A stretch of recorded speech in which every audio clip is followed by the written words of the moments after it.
Hey everybody, we're live. I'm live. We've had technical difficulties with Godfather Griz. So I'm gonna keep it live here, and we're gonna work through the technical difficulties as we go. Whatever is happening, we use Facebook Messenger. On his end, he either can't produce a screen that's moving, right, animated, or if he uses his laptop, I can't hear him. So we went through, hey Henry, we went through a number of iterations of this problem, of trying to clear out this problem, right? So I told him to go and try his laptop and Messenger. All right, so let me hold on a second.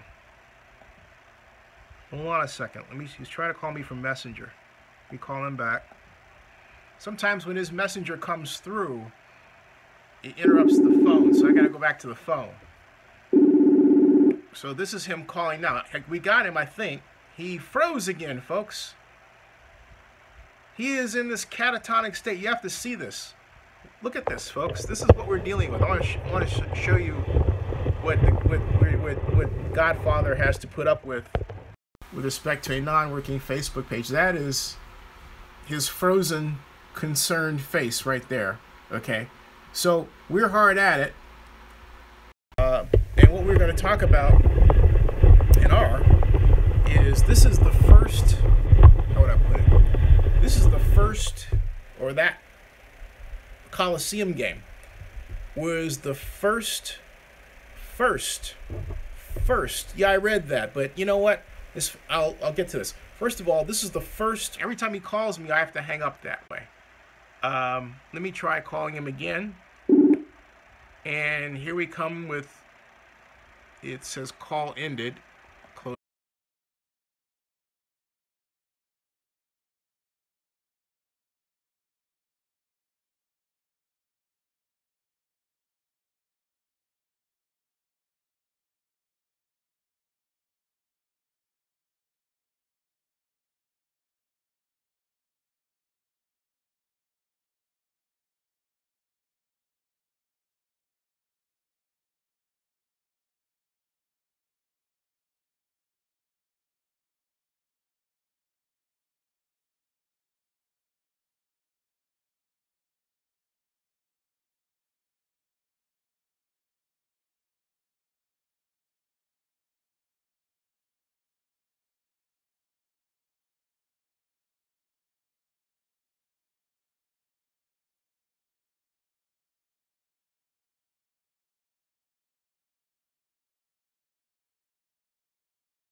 I guess not.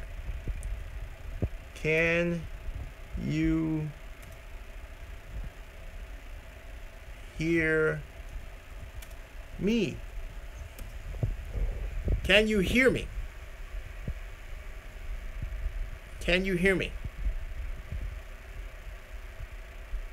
You can't. Okay. Oh,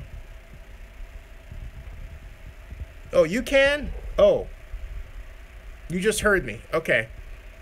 Okay, so fine. We're ready to go then. For those of you who can't hear me, restart your screen.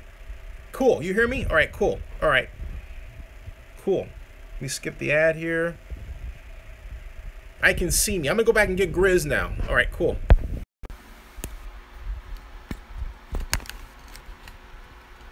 I don't know what happened. I think it's related to the eclipse. I really do. I'm blaming the eclipse on everything. I'm blaming everything on the eclipse.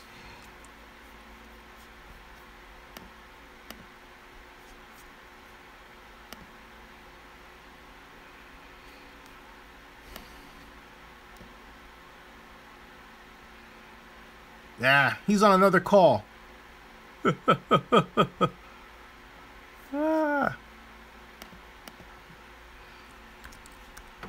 Trying to call. Trying to call. Okay.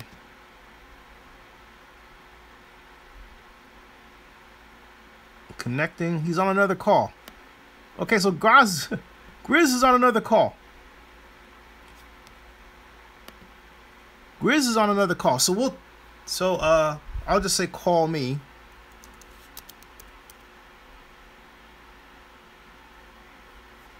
Let me call again. All right, connecting. He's on another call. Release your call. Say release your call.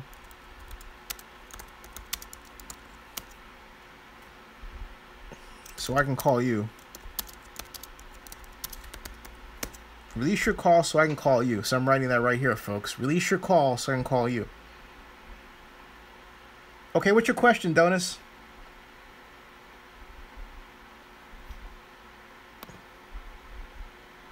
Hey.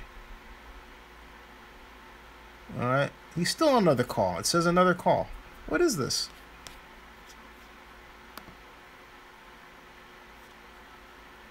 All right. Let's see here. That's crazy. Let me try calling him again.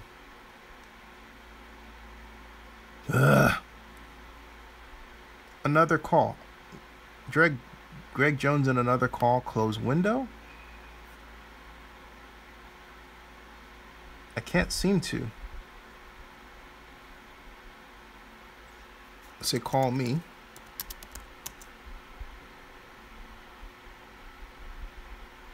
I don't know if he's getting these.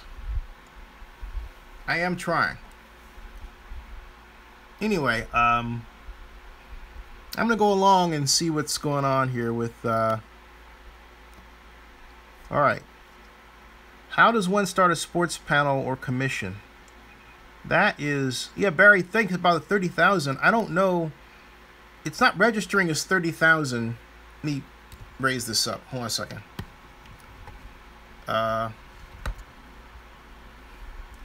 Yeah, the problem is that it's not registering as 30,000 on my video dashboard, and it didn't register as 30,000 views for the Eclipse live stream on my real-time views report either. So there's a problem, and I think you may have accidentally found some kind of buffer or block where YouTube has where YouTube is stopping me from getting all the views that I'm supposed to get. And I'm glad this happened, because I've always figured there was something fishy going on, and I may have to call a lawyer. So as far as Donald Penn coming back, you know what? The Raiders should have drafted Cam Robinson. I'm sorry. I saw number 73 out there. He was okay. He used his arms well. He did. But Cam Robinson, better. Much better. Here we go and see if I can get Godfather Griz again. Hold on a second. There's Facebook. Okay. He said try him now. I'm trying him now. That ring you hear is me calling Godfather Griz on Facebook. So now we got Godfather Griz. He's not freezing. He just froze again. Man, he froze again. It's that look. As soon as he turns it on, he freezes. Why that is, I don't know. Hey, Rick Rice. Hey, Henry Flores, thanks. Henry Flores pointed out that Matt Millen was ripping me off. Thanks. See? Tell Boss Man, because, you know, I put that out there first, and Matt Millen basically picked it up and didn't even credit me. Didn't even credit me. Jeez. So let me try calling Griz another way. Hold on a second. Let me just try it one more time.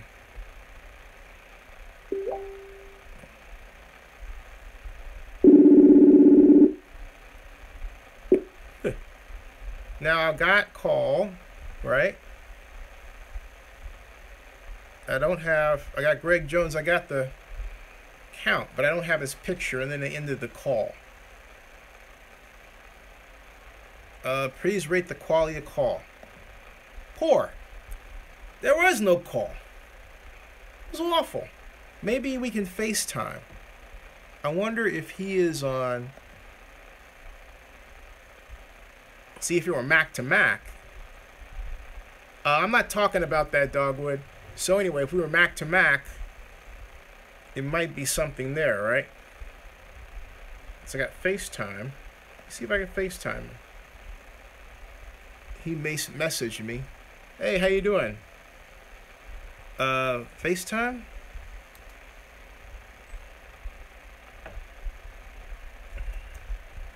FaceTime? So I'm trying to see if he's on FaceTime. There are a lot of different apps to use. There's FaceTime. Maybe WhatsApp? No, but that's only for the iPhone. He says, what's that? He's a one platform dude. I got all these different platforms. Like, oh, man. Godfather Griz is a one platform dude. He's doing his normal routine, whatever it takes. Okay. Let me try him. Let me try calling him again.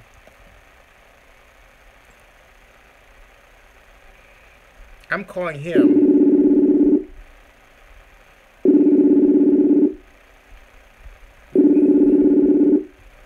They say the 100th. There he is. But can you talk? If he's talking, I can't even hear him. Hold on a second. It's like I can't mute my mic. I can't disable my video. Maybe if I disabled it and then I reactivated it, that's my video. But see, on his end, nothing is happening. So this is one of those shows. I'm gonna have to just call him, okay? Because we're not getting anywhere the other way, and time's a flying. So Facebook call. I'm just gonna have to call him. This is one of those nights where we're not. Yeah, something's going on that we don't normally, you know, deal with, right? So let's try it that way. Griz? Hey, Griz. Hey, can you hear me, right? I can hear you loud and clear. I wonder, it says enable your video. I just enabled it. I wonder if you can do the same thing on your end. Like if you press enable your video, because I can hear you loud and clear. We got Griz, folks, on voice. Griz? Hello? Say hello to my little friend. Say, oh man, now we just lost him. Anyway, yeah, voice was fine, but then he, you know, cleeped out. Hold on a second. Now try. Okay, he wants me to call again. So I'm calling. Facebook call. Say hello, my little friend. Hey, everybody. Hey, wait a minute. Say hello, my. Can I? Are you moving? Are you frozen? You're frozen. Oh man, he's frozen again. I don't know. It's just this is that ellipse thing. This ellipse thing. Doggone it. Doggone it. Juan Ramirez is blaming North Korea. Welcome to Zenny62, folks. Godfather Griz and I are having technical difficulties. You can call them gremlins, North Korea, Donald Trump, whatever you want to call it. Whatever you want to call it, okay? All right, whatever you want to call it. Let me try something here.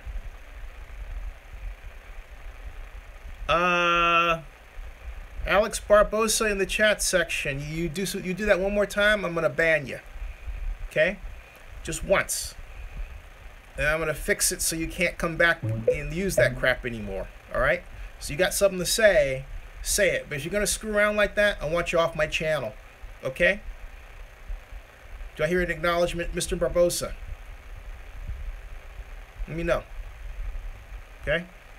No problem, Mr. Barbosa. Thank you for the apology. You are welcome. All right. Okay, so we're going to try one more time with the Godfather. Something is. I'm just gonna do a voice chat, voice call, and I do think it's something to do with the moon. Paul, one of my viewers, Paul Vargas, says it has something to do with the lips. I agree. We got voice. Accept. Hey, but you froze again. Jeez, see his face is there, but he freezes again. It's like he smiles. As soon as he smiles, the screen's like, oh no, dude. Oh man, you've never had this before. Oh man, this is awful. Yeah, I was trying to do just a voice call, but he's also not on Skype, so it's like, it's worth it for him to get on Skype, you know? Hey, T. Cooper, how you doing? Let me try something. Try Skype. Look for old email on Skype. Yeah, I was typing. The reason why I'm bent my head down is because I was trying to type. Yeah, Skype is much easier. Skype is better. But there's something where he didn't have it. He's Godfather Griz is a one platform dude. One platform. So we gotta get him to a place where he's multi-platform. FaceTime over here. Yeah. Facebook over there. And Monica says call her. Okay, on Facebook? All right, I'll call you. Okay, cool. All right, so let me call Monica. All right. Monica Lynn. Okay. And let me put Greg over there. Message. And Monica's on. So I'm calling her. I'm trying to call Monica here. And connecting. Let's see. Ring, ring, ring.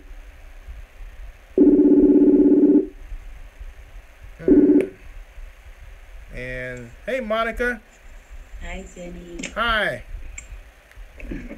I can't get Griz. Is he there? No, I'm at work. Oh no, I'm on live. Oh, I know. I was kidding. Oh no. Oh my God.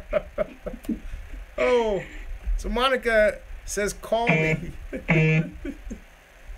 Oh. No, I was kidding. So. Okay, hold on a second. This is Monica, everybody. You guys have a good night. Oh, okay. I'll see you. Okay. All right. Bye. See ya. All right.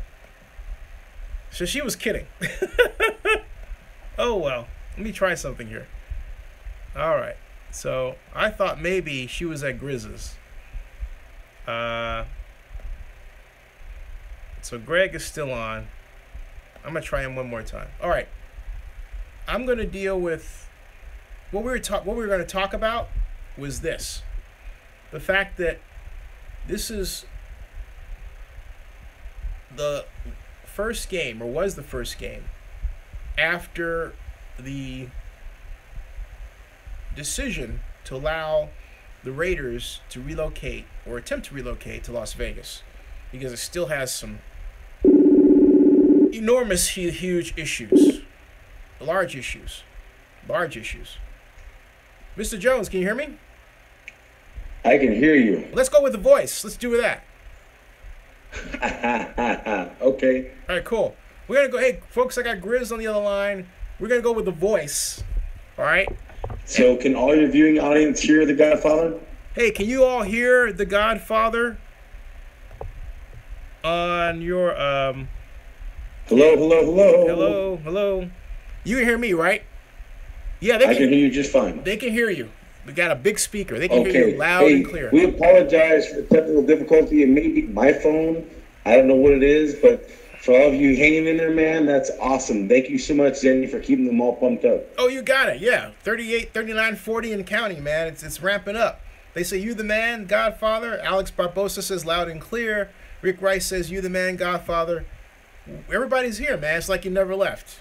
It's like you're As long as I can hear you and I chit chat, we're all good. Thank you again, everybody, and let's kick this thing off. You got it. You are now the quintessential disembodied voice.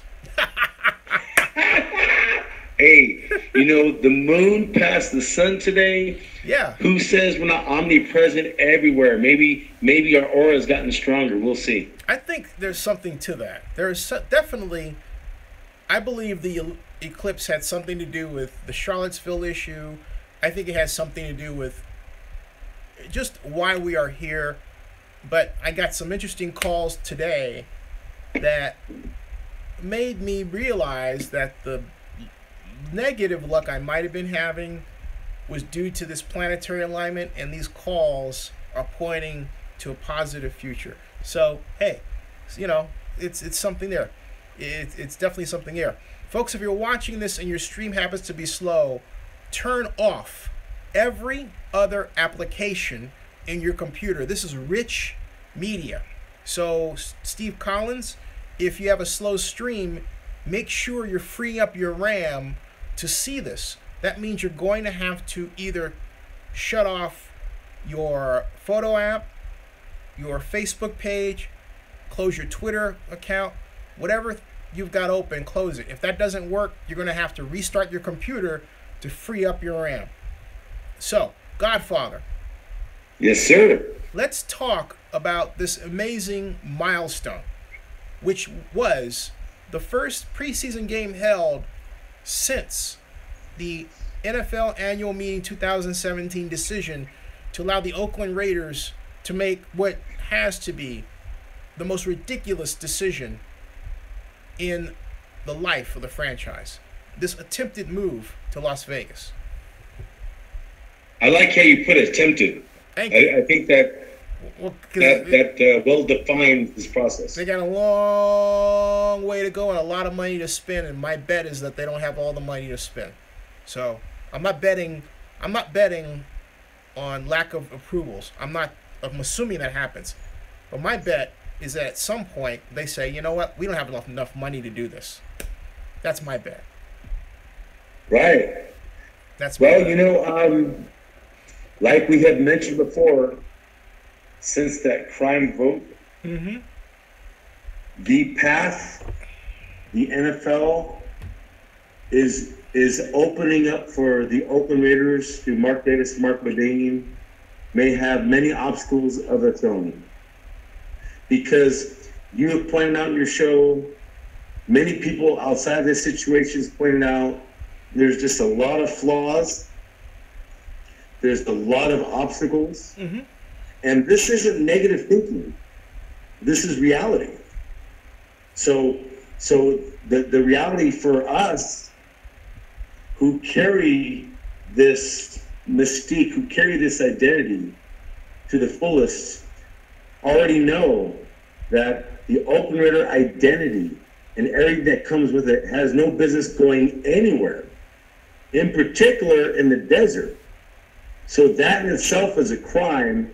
And then everything else behind that, the money numbers, the land, the parking situation, everything that Mark Davis has preached, he's completely swept on the rug, in my opinion.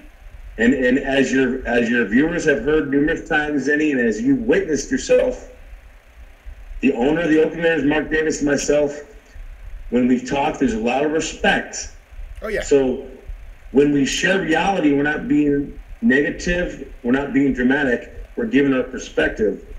And the same perspective that all your viewers are hearing, just remember, folks, I already shared this personally with Mark Davis. Hey, personally. Coog Snipe, thank you very much for the investment. He always comes through. He's a model investor. The Coog Snipe. The Coog Snipe. Thank you. First and foremost, we'll get back to the Vegas theme and the first preseason home game since that crime vote.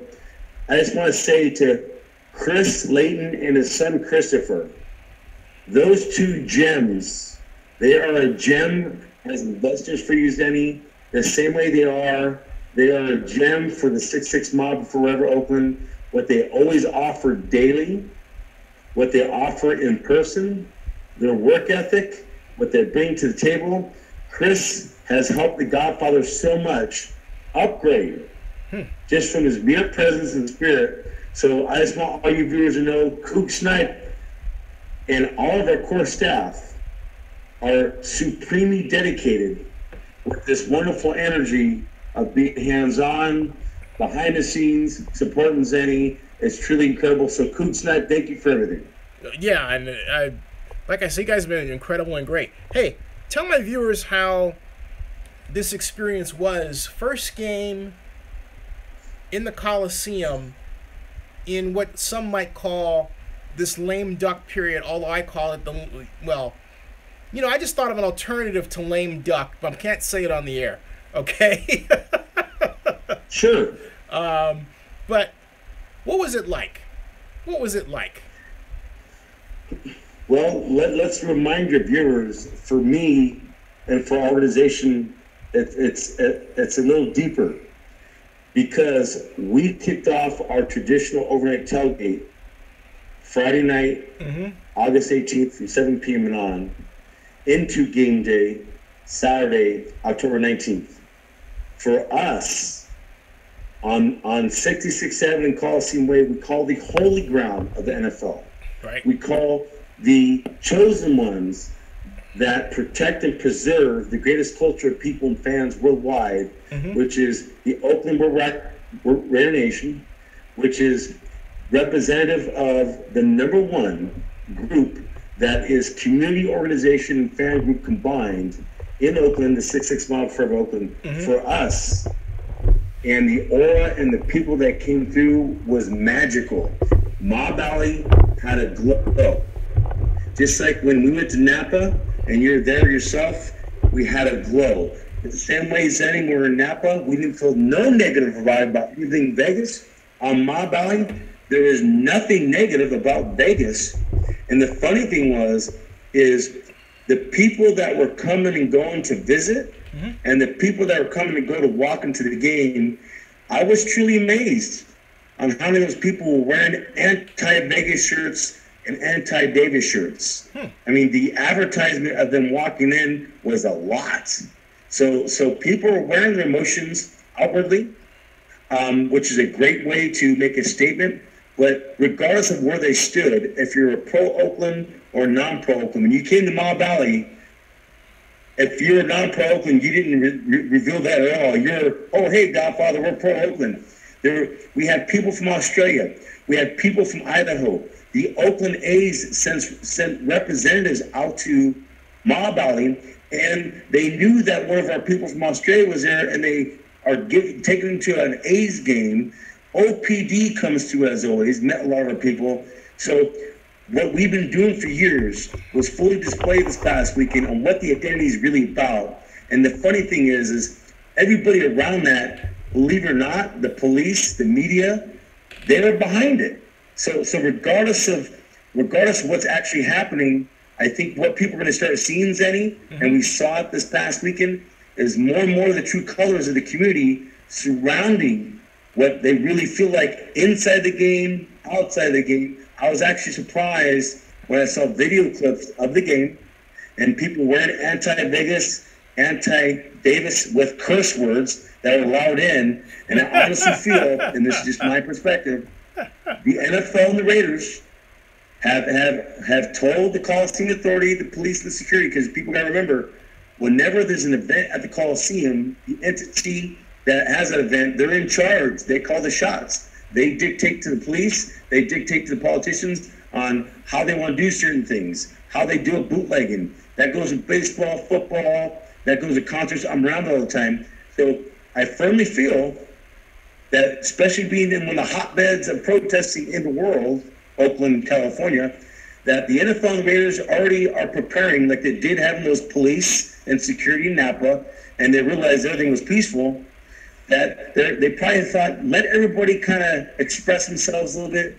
Don't really push them away with the shirts because they don't want it to get toxic.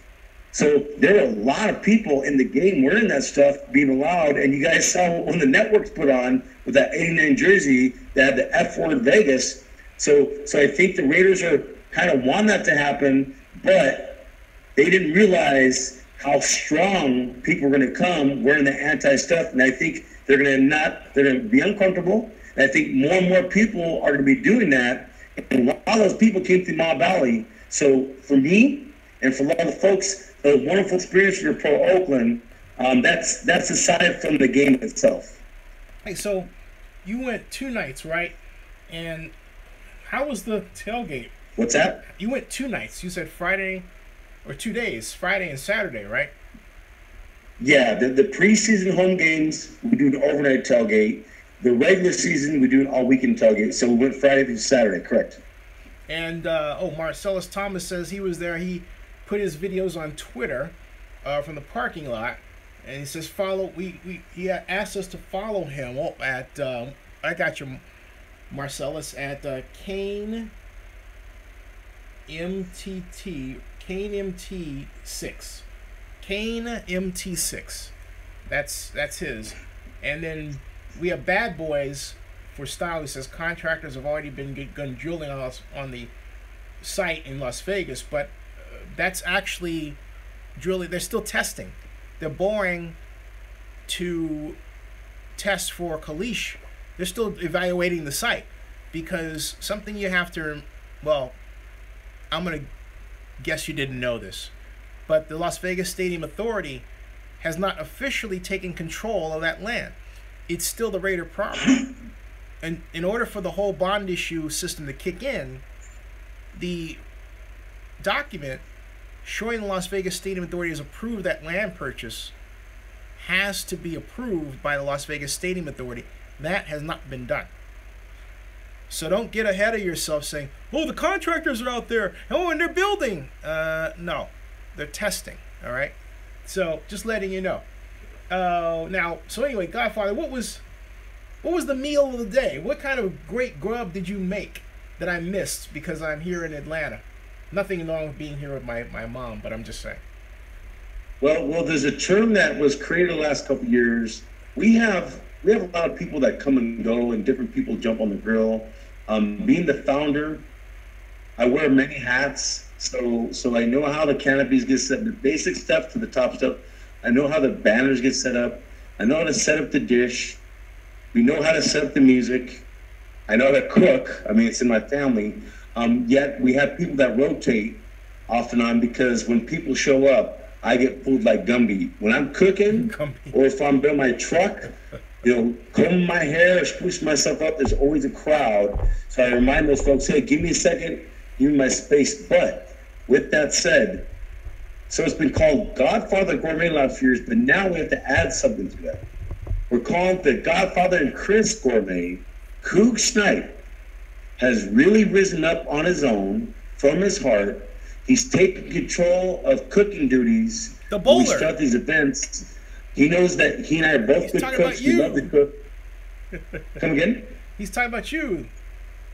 Oh yeah. So I'm pointing at the Coog screen. Snipe. I'm pointing at Coog Snipe, saying he's talking about you, Coog Snipe. Oh yeah. So basically, he set the tone for him with the cooking. So he can correct me if I'm wrong. We had rack of lamb, steak, linguiça, chicken, sausages, hot dogs, cheeseburgers, and we also introduced the first of a kind cream cheese, bagel and cream cheese cheeseburger, Zenny, on Ma Valley. That's a new Ma Valley burger. We had everything you can think of in terms of food and meat. It was unbelievable. And the beauty of what we do is we have waves of people that come, then it slows down, waves of people that come, and it slows down. So we had Godfather and Chris Gourmet, but the Coog Snipe Chris, he set the tone Friday night, Saturday, and he didn't even let me cook. I offered to cook. He said, no, I got it. So I'm just so honored. I can't say enough. This wonderful human being, and we have many that make up our staff. And as you said before, Zenny, Forever Oakland is a soul of hospitality. The beauty of our tailgate is we're a soul of hospitality, and everybody that comes through gets touched. It's not something you read about it. You may see videos about it. You may see my write-ups and all the pictures. But when you're there, it's a whole different type of level that glows. It's positive. It's drama-free. It's drug-free. It's kid-friendly. And that's why we have city workers coming through. That's why we have the Oakland police coming through. That's why we have waste management and all these entities and politicians, because it's a community location, a community-driven organization. It's one of the many more popular symbols of Oakland that represents the whole culture. So the gourmet was great. The tailgate was great. And this is just from years and years and years of doing what we do. And this is the reason why that we do what we do with all of our events, that we do what we do with the citizen-driven initiative. It's this lifestyle that you can't duplicate anywhere else, that touches many lives. And even the Raiders, just like in Napa, even the minority of people within the Raiders that want to go, when they come around us, they too are touched. That's why they don't interfere with it. It's something they would love for us to take to Vegas. Mark Davis would love for me to show that mentality down there. But I reminded Mark, thank you for the opportunity. We have too many work relationships here. We've impacted too many lives right here. And this is an identity that by keeping it here, this team will win Super Bowl after Super Bowl. They'll get the stadium they want here. They have all the infrastructure. They have all the land. It makes no sense for an Oakland Raider identity team to try and get up and go. And so we're going to keep that tradition going for a lifetime. Our group of people have committed to continuing that tradition, regardless of what the Raiders are trying to do, because it's an identity thing. So in closing, the gourmet Zenny was unbelievable. Wow. Hey, so Henry Flores has a question. He says, Griz. Well, first of all, Octavio Arias. Octavio, thank you very much for helping me set up the interview with the great actor Esai Morales Friday night. Yeah, he did. Yeah, and then tell Octavio, because he's not supposed to be back anytime soon. His shirt should be at his place. And if it's not there, it should be there any day. You know what, Godfather? You read his mind, because Octavio had just put out a chat question on that. Exactly. So can you repeat that one more time? Yeah, your shirt should be there, or I'll be there any day. Because hear that, Octavio? Your shirt should be there, or be there any day. Now, Henry Flores says, Griz, what is your opinion with Mark Davis stating that the Raiders have won the war with LA in regards to fans? The article states that he is expecting an exodus of LA fans to Las Vegas. So what's my opinion about that? Yeah, that's what Henry Flores wants to know. I have an opinion about it. Well, my opinion is this. Al Davis moved the Raiders against the NFL owners vote in 1982 and 83. And things have changed since then down there, and things have changed since then up here. But what Al learned was the Oakland identity that's born here is a blue-collar mentality. It doesn't have the flash and flare or the Hollywood, and it didn't sell itself in LA just because it's not LA born. And don't get me wrong, I got a lot of LA brothers and sisters who are diehard Oakland Raiders.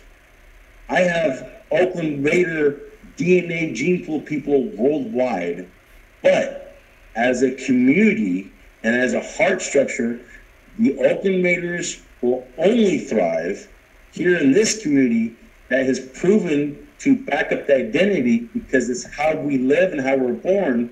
And when Al took that away, it diluted the product. Yep.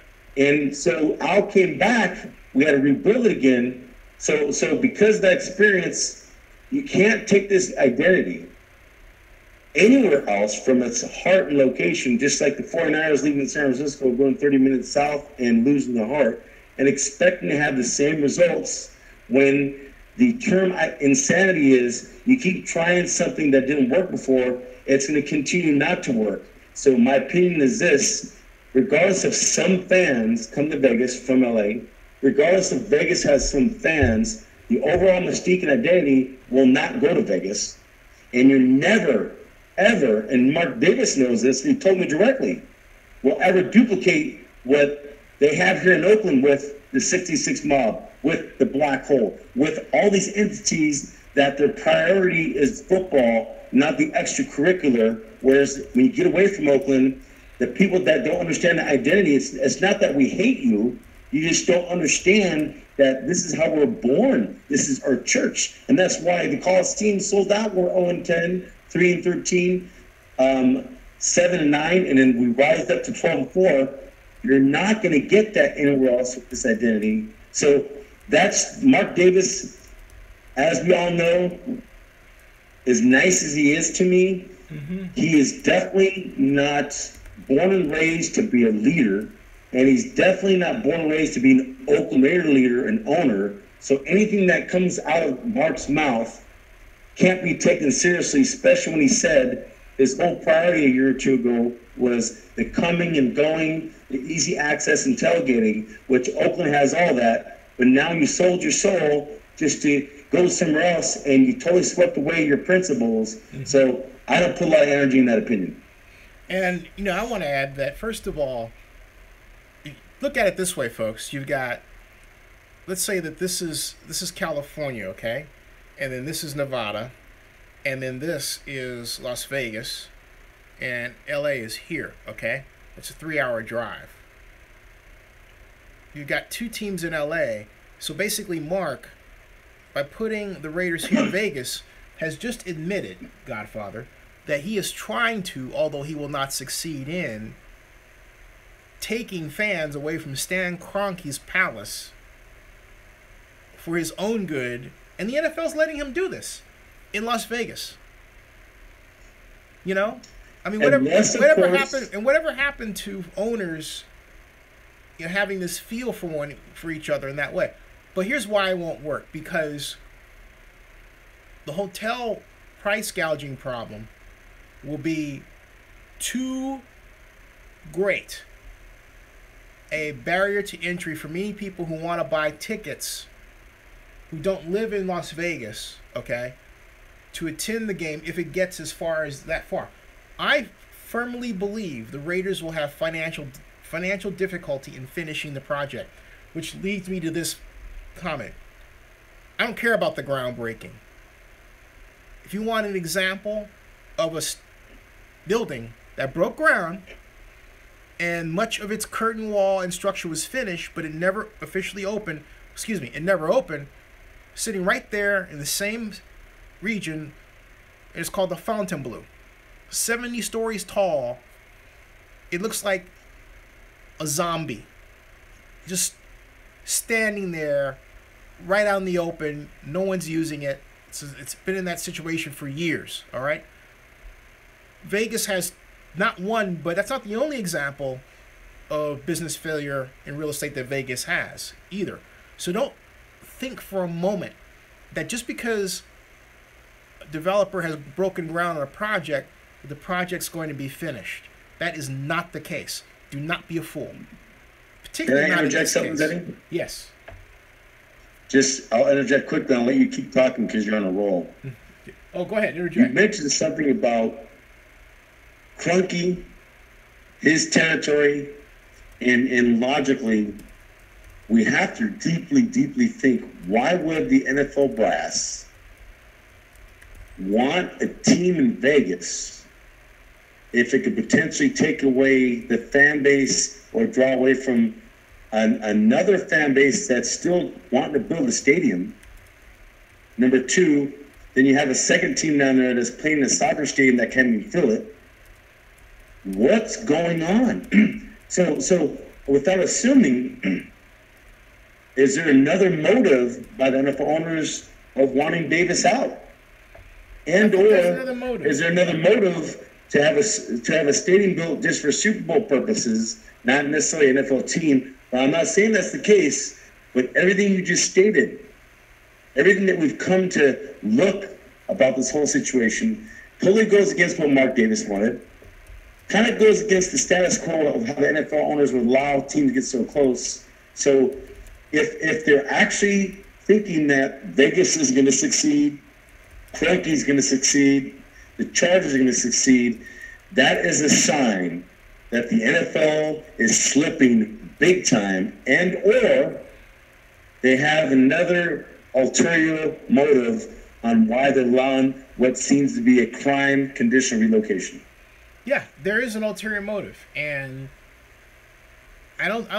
there's some people who say, I think there are a couple of questions about the JPA and the lawyers.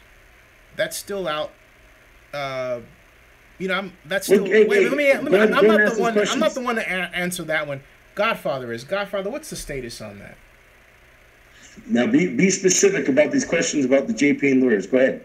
No, someone asked who's from Vegas actually what the status was. It was some on the JPA with respect to the lawyers.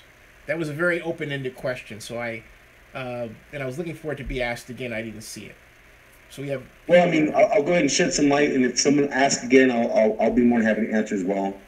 Basically, the JPA consists of the city and county that are the Coliseum Authority that overlook everything when it comes to concerts, pro sports, the whole 9 yards, and they're the ones who are working with the citizen-driven initiative that are backed up by our 2 antitrust lawyers, the number 2 antitrust lawyers in the United States.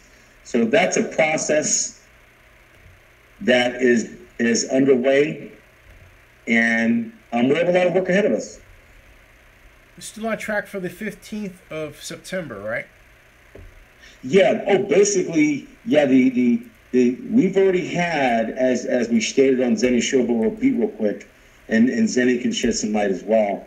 About a month and a half ago, 2 months ago, the citizen-driven initiative that is driven by the greatest culture fans here, the community, which is beautiful. This goes to show why we are the greatest culture of fans and people worldwide. But so we approached the JPA with our idea and concept to get it as an agenda item. Then weeks later, we come back to speak on it as an agenda item.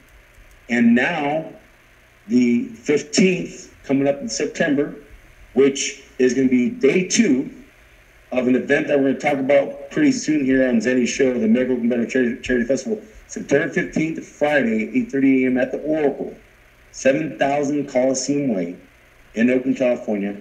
The citizen-driven initiative led by Godfather Griz and Forever Oakland and Ray Bobbitt, and we stand with Oakland, and our supporters will be once again pushing our citizen-driven initiative, the JPA, to approve this whole process. So the 15th is a meeting that we're looking to push with this continued push in getting our lawyers together and getting our municipalities lined up. So the 15th is huge. There's many coming to town from around the United States and the country.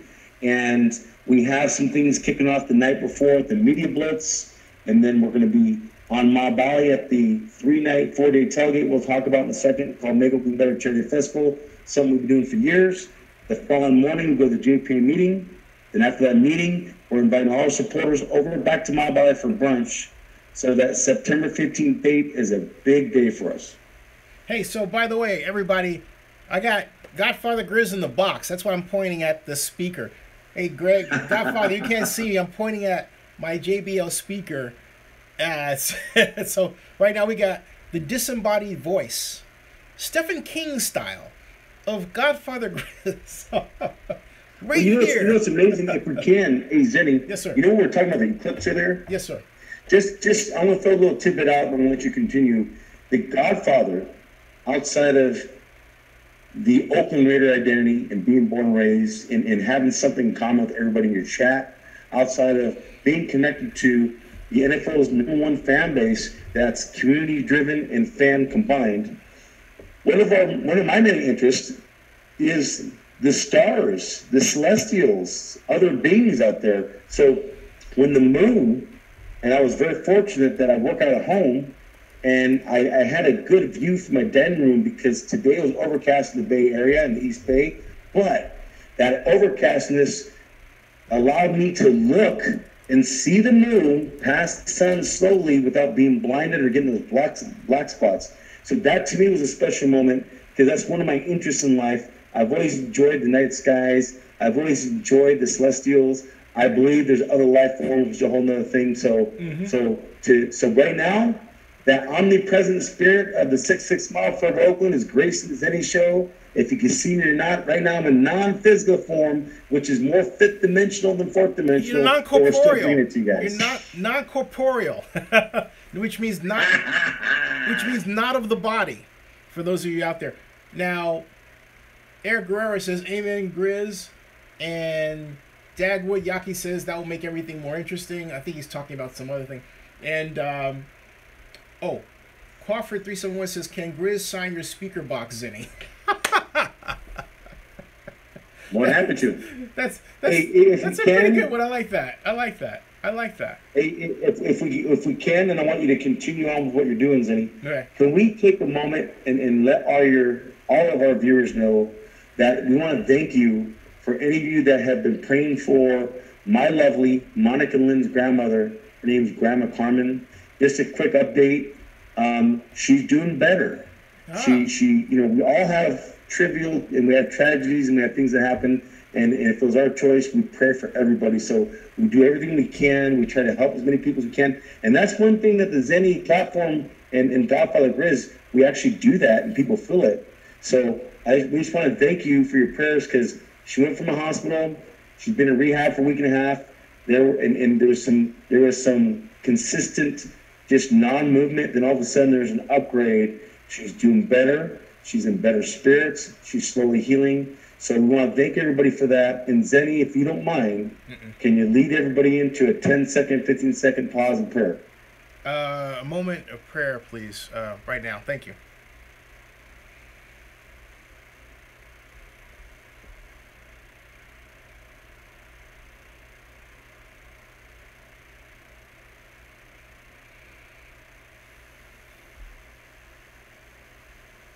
Thank you, Godfather. No, thank you. Continue. Sorry for the positive interruption. No, not at all. Hey, what is the plan? Wait a minute. The Zenny Burger thing. I'm still in. I gotta at some point come back to the Bay Area. Is Marcellus in the chat? I thought I heard you call his name earlier. Marcellus, are you still here? He was in the chat as recently as about 10 minutes ago. Marcellus, are you still with us? Marcellus going once. Hey, Monica's in here. Monica says a little better, thank you. Hey, Godfather, I got to tell you, Monica. Hey, honey, tell Monica we said hi to her. I wound up calling her on video. Oh, wow. Her video, see, she said call me, so I called her, and the video worked in her. She was at work, I guess. And she goes, I was just kidding. I was like, oh, man, I thought she was with you. Hey, she's playing hooky. She's at work, but she has so much seniority. She's been doing what she's doing for years. And now she logs in during the Zenny show as she's still working. But don't say it too loud. We can't get her in trouble. Oh, no, not at all. Not at all. Just kidding. Now you tell me. Now you give me a complex here. But so, no. Hey, remind Monica we just prayed for Grandma Carmen. And we thanked everybody for all the prayers and continued prayers for Grandma Carmen. Monica, did you hear that? Monica's great with the emojis. She's got this brown-haired fellow with green or whatever, with green sweater, and then an orange box, and a heart. Look at this, folks. If I can move you down for a second to the screen. This is hilarious. Look at if you can see that screen close up, you see that's what Monica's got over there. Look at that. That's hilarious. She's got the emoji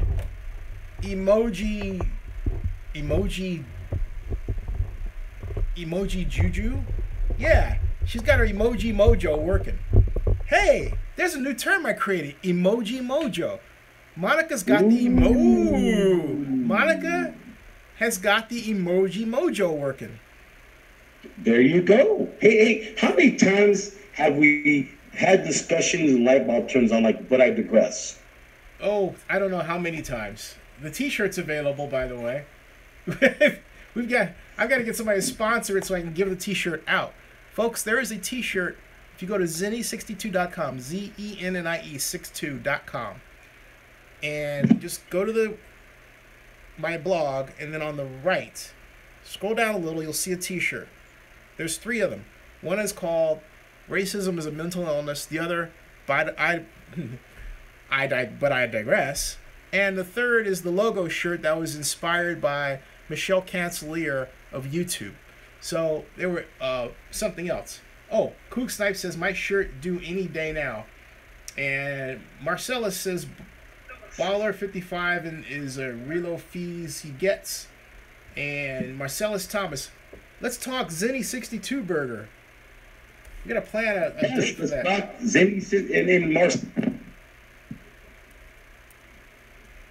Are you there? 2 all beef patties. 2 all beef patties. Oh, I think I lost Godfather Griz for a second there. No, I'm right here. Oh, okay. Hey, good night, Barry Lee. 2 all beef patties. Green bell peppers. Red bell peppers. Red bell peppers. Peppers. Onions. Marcellus has checked. Thank you for your investment, Mr. Venegas. Onions. Sauteed onions. Sauteed onions. Sauteed onions. Onions. Hey, Zenny. And Can you hear me? mushrooms. Yeah, and mushrooms. Oh, excuse me. Mushrooms. And barbecue sauce. Can you hear me? I can hear you loud and clear. Yes. Oh, I'm not trying to interrupt you. I gotta share something with you. Yes. Guess what? So you can't see me. I have you on the phone, but I'm watching your YouTube and I can see your chat now. Woo! Oh, cool. You can see it. Yeah. See? Pretty cool. Hey, so let me say something. Hey, Hi, so- honey. You're very welcome. I see Michael Lynn. Hi, Silver and Black Oakland. He said, what's up, Grizz, Forever Oakland? What's up, Tor Cooper, the champ? Do you see me Yes. pointing at the speaker? This is Godfather Oh, Griz. yeah. This is the voice. The disembodied Nice. Hey, Godfather. Nice to have Is this you the one here. I'm supposed to sign? This is the one you're supposed to sign. That's right. Right on. That's right. So Octavio asked. Hey, so Octavio, yeah, man, check your shirt. And yes, we are moving forward, Octavio. Just a citizen-driven initiative. We're going to keep you guys updated with the effort. Hey, Griz, do me one favor. I got to go downstairs and check something. Will you tell my viewers about, give them an update, even for those who may not know that the council's on, recess and that sort of thing. Give them an update as to where we are. Would you do that? I'll be right back. Yeah, no problem. Okay, this is Griz right So- here, folks. All right, cool. I'll be right You back. got it. Okay. So to all you viewers, check it out. This time of year, in August of every year, both the Oakland City Council and the County of Alameda Board of Supervisors go on recess for a month, just like kids do for summer. So right now, those entities are on recess, coming out in September. So we just want to give you guys a heads up of the forecast and temperature where that's at. And keep in mind, the JPA, which is called Joint Powers Authority, are half city council and half County of Alameda Board of Supervisors. Yet, the citizen-driven initiative is nonstop with the process of what we're putting together in conjunction with these tailgates we host are not just tailgates. This show that we host on Zenny is just not a show. Everything we do is strategic right now, and it's all connected, including the citizen-driven initiative. Because that's why that September 15th date is this important JP meeting, as well as the day before, Thursday, September 14th, the NFL's finest, which is right here, the 66 Mob and Forever Oakland, kicks off our 3-night, 4-day tailgate, the Make Oakland Better Charity Festival. And on the 14th, we're going to be welcoming supporters who are in town from 7 p.m. and on. We're planning a media blitz to talk about Make Oakland Better, talk about Forever Oakland, shed some light on the JP meeting next day. Then that following day, the 15th, supporters are in town. We'll be congregating at the Oracle for the JP meeting. And obviously there'll be live streams from everywhere. And we're hoping that Zenny's going to be in town as well. So you guys are going to get some really good stuff that weekend from us. that day at the JPA meeting. And when we're done with that meeting, everybody congregates back over to Mob Alley. We feed everybody. So everything we've been working on,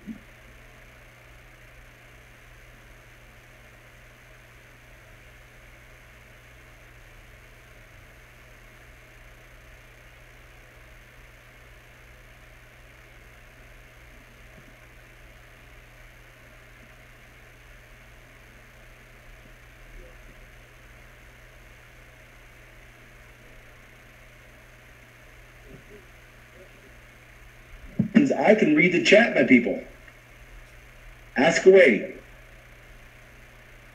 Zenny stepped away for a second, so I'm taking it. And yes, Kook Snipe, don't I look better than ever? Mr. Omnipresent Griz that you can't see? The zombie. Actually, you're The not. Zenny is back. I'm back. I'm back. What's up? Hey, Raider Heavyweight Champ. What's up, T. Cooper? Pretty Can good. you hear me, Zenny? I can hear you loud and clear. Can you Okay, see that I'm back? All right, so I just gave him a good explanation about the 15. I touched on something that we're going to talk about, which is our media blitz coming up. And I know you want to touch on football a little bit, so why don't you lead us in the football path, and then we'll finish up the mix, etc. Hey, for those of you who went to the Raiders game, are you all as concerned about the running game as I am? And for those of you, first question, and for those of you who saw my last video on the Oakland defensive line, not the one I just put up this weekend, but the other one, did Matt Millen steal my video or what? And didn't even give me credit. Matt, send Matt Millen. We ought to find Matt on Twitter. It's like, dude, I ought to find him right now. I'm going to find Matt Millen. Hold on for a second. You know what? Doggone it. Hold on for a second. Not mad. One of your supporters, Dagwood Yaki, he said he had a question for you. What's your question, Dagwood Yaki? That's not his name. What's your real name, man? No human being on earth actually has a name like that. What is your real name, dude? Come on. No, I'm just seeing his email thing. Oh, you did? Yeah. So, and my thing is, Zenny, I saw bits and pieces, and I've learned that I don't take away wins or losses from preseason. I take away patterns, if they're good or if they're bad. Exactly. So the two patterns I'm aware of right now, the offense can be a powerhouse. And in my opinion, I'm an X's and O's kind of guy. Anybody that knows me knows I love the sport. The Raiders did not address the middle of the field from the middle linebacker position and the interior defensive line. Right. And I've been a proponent of, just like they got Khalil Mack, just like they got their Derek Carr, we've been needing a staunch middle linebacker for years that we bring up, that carries a big stick, and we've been needing one or two guys at the 0, the 2, and 3 technique. And if you want to talk gaps and techniques, throw it at me, baby. Now, Amy Trask just sent a tweet, and she said, thanks to Steve Macy. Steve Macy tweeted Amy 2 hours ago and said, Amy Trask, would you ever go on the Zenny62 vlog? We would love to hear some good Raider stories. Amy's response was, I'm crazy, zany, busy. Zany? Busy with Big 3 and CBS Sports Network, but perhaps Sunday when things quiet down, hi to you both. And replying to, I don't know, Jay Plattis's, well, yikes and thank you, that was nice, and hi.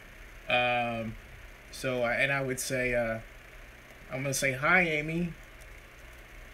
Amy. Say, do me a favor. Love to tell Amy you're speaking to the Godfather Griz directly. I would love to have you on, and Godfather Griz is on as we speak. Griz is on now. From the 66 Mob, reminder. From 66 Mob. In fact, I just tagged you on Twitter. And good. Both of you should be here. Yeah, like that. And there's someone in your chat that's doing that. I agree with the person in the chat. Not only the middle of the defense needs to be addressed, but yes, our secondary still needs to be addressed. Now, if you're going to do something, you got to do something to help the other. I'm a believer. Mm-hmm. You strive to go from inside out. You build your team from the heart out. Mm-hmm. So if our secondary is weak, you can't have a weak secondary and a weak middle of the field. One of them had to be addressed. If you're going to address one of them, you're best off dressing the middle of the field first to put pressure on the quarterback to help your weak secondary, and you build your secondary. But yes, they're both lingering issues. We will see how they come together in the regular season, but I'm a believer the last 2 years they've been needing to address the middle linebacker, interior D-line, and build that secondary.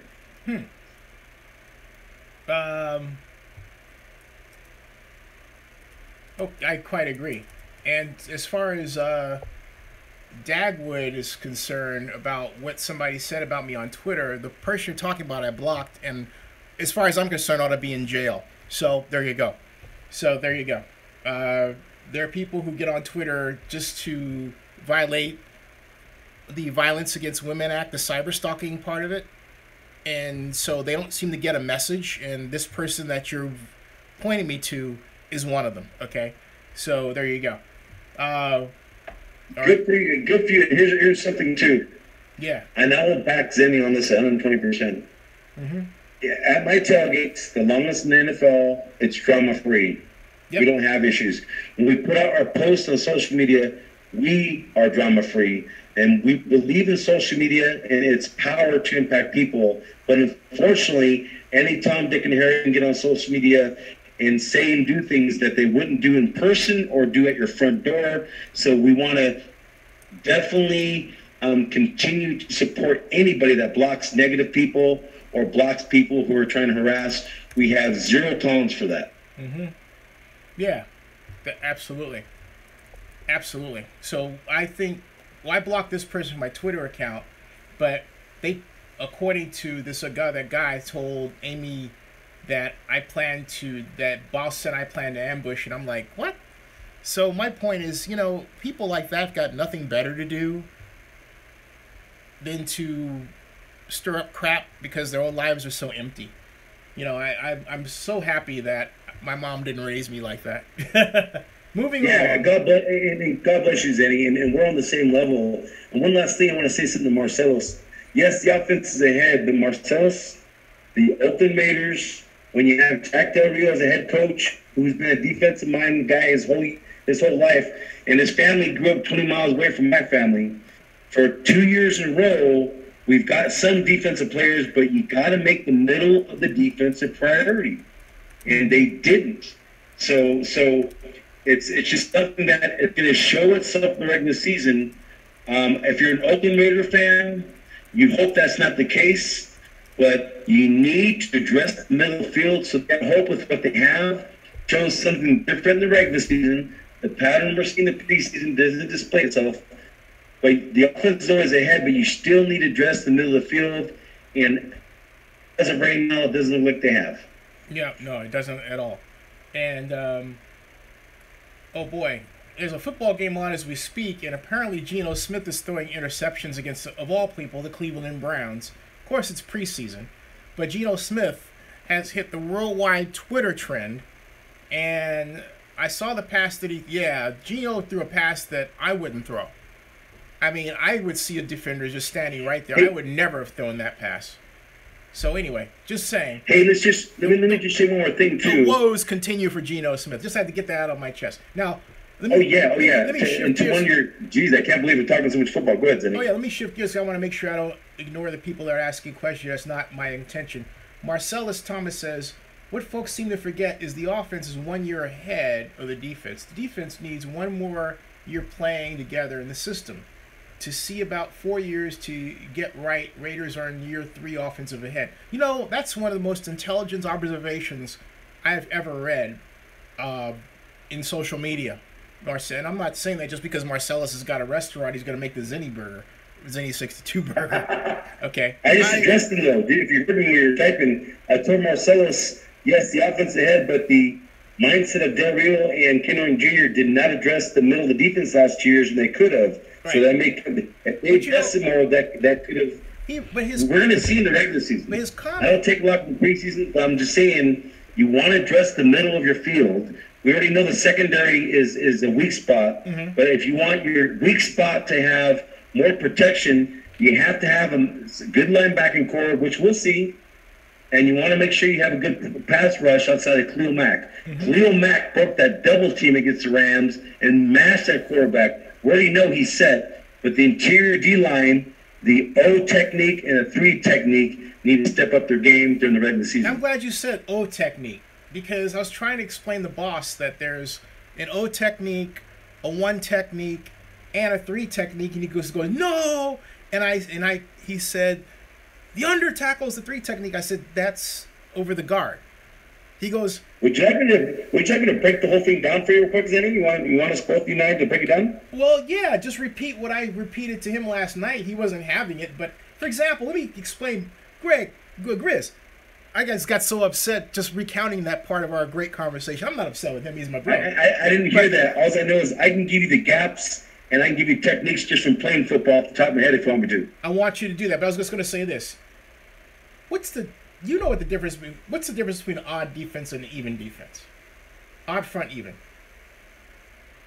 Odd front, well, there's 4-3 and there's 3-4. Okay. And there's 5-2. There's all kinds of formations.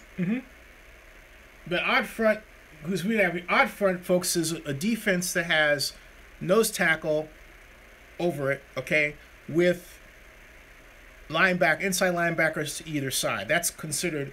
Some people call it the odd front defense. Some people call it the Oklahoma defense. Some people call it the Wilkinson defense because Bud Wilkinson was the coach at Oklahoma when he created it. All right. Then the even front defense has to do with, it generally is 4 down linemen, but the guards, the defensive tackles are over the guards. So what happens is that this goes back. The coach will say as quarterback, because I went out for quarterback at Skyline High School. I played for like that long as backup, right? And they made me equipment manager because I was better at play design than playing. I was better at designing plays than executing them. Just like you do now, huh? Yeah, exactly. Thank you very little, but. No, hey bro, it's all good, but man. It's like no, you got me there. I had to think of a comeback, Godfather. You got me, okay? That was great. No, but okay, Godfather. Now that I've said that, yes, would you please explain the whole numbering system? I'm just gonna go from memory. So work with me, please.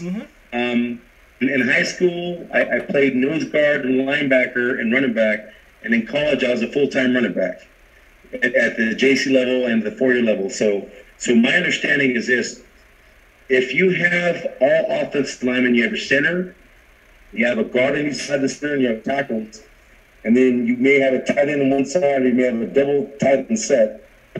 The space between the center and the guard is called the A gap. The space between the guard and the tackle is the B gap. The space between the tackle and the tight end is the C gap. And the space between the tight end and the slot receiver, the sideline is D gap. We're talking about. Now we're going to talk techniques. The offensive line. If you have defense linemen lining straight up with the center, as you mentioned, that's 0 technique. If you have a defense lineman lining straight up with the guard, that's technique. If you have a defense lineman lining straight up with the tackle, straight up I'm talking, it's a 4 technique. If you have a defense lineman or linebacker line up straight up on a tight end, that's an 8 technique. Now, when it comes to the odd numbers, the center itself, there's not an inside shoulder because he serves both. So if you line up on one side of the center or the other side on the shoulder of each the shoulder of each center, that's a 1 technique. If you line up on the outside of the guard shoulder, that's a 3 technique. If you line up on the outside of a tackle, that's a 5 technique. And if you line up on the outside of a tight end, they call it 9 technique. Right. Then they have the inside techniques. If you line up on the inside of a guard, that's what's called a 2-eye technique. If you line up on the inside of the tackle shoulder, that's a 4-eye technique. And if you line up on the inside of a tight end, that's a 7-eye technique. So right there are just the basic formations of defense. That's all memory right there. And what I was trying to explain to Boss yesterday is that regardless of the talent, those rules of where you go don't change. It's language. It's how we communicate about what a defender is supposed to do or where a defender is supposed to be. And my point regarding the pad level issue is, in fact, 831 Scott just addressed it. He said that Washington and Richard would be great this year with Lynch, and then I think it was we need a better pass rush other than Mac. I think it was 831 Scott. This is going back by pretty quick. But at any rate, I will just say that the problem with the Raiders defensive linemen getting off the ball but not keeping their pads low consistently is a major problem. There are some run defenses where they are couched close to the line of scrimmage, perhaps as an experiment, I noticed, in the game against the Rams. But even then, they come off under the pads because of the fact that they're really up close, right?